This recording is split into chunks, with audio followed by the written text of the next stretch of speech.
batea etortzea, gorputzaz eta erlijioaz hitz egitea eta musikaz ere, kasi paganoak izan diren gauza guzti horietaz hitz egitea. Eta era berean, bueno, San Agustinek daukan beste altxor ezkutu bat goitik ikusita gurutzea dela, ez? Berez gurutze baten barruan gaude eta ia traszenditu egiten du, ez? Bide gurutzea bera, ez? Baizik eta gurutzean bertan gaudela, ez? Sartuta.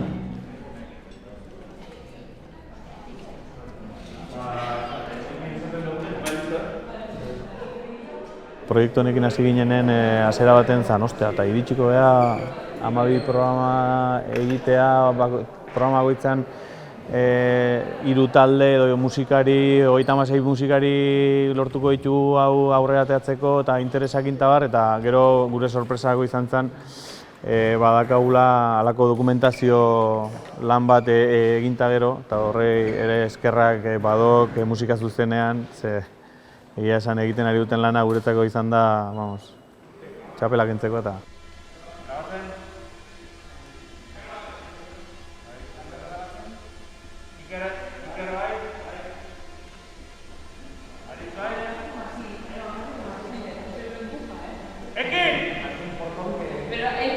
Barca, bueno, vete.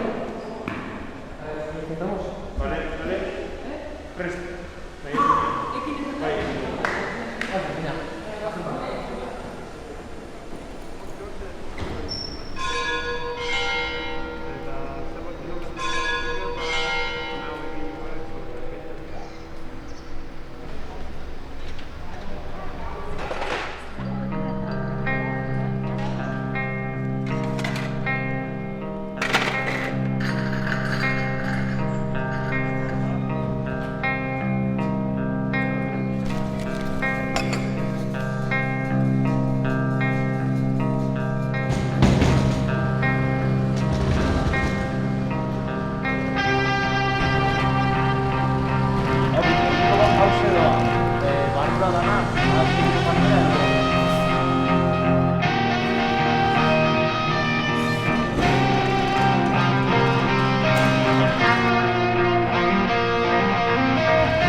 Bueno, horretaz konturatu ginen, ez? Bageneukala materiala behar bada edo taldeak bat zeudela lau denboraldi egiteko aina eta segurazki bosgarren bat egiteko ere bai, ez? Arakatu ezkero ze altxorra dauzkagun gure mapan musikari dagokionez eta era berean ze gutxi ezagutzen dugun eta nola dispersatu den musikaren atentzioa, nola faltan botatzen ditugu inoiz baino gehiago erakusleiho horiek musikarako.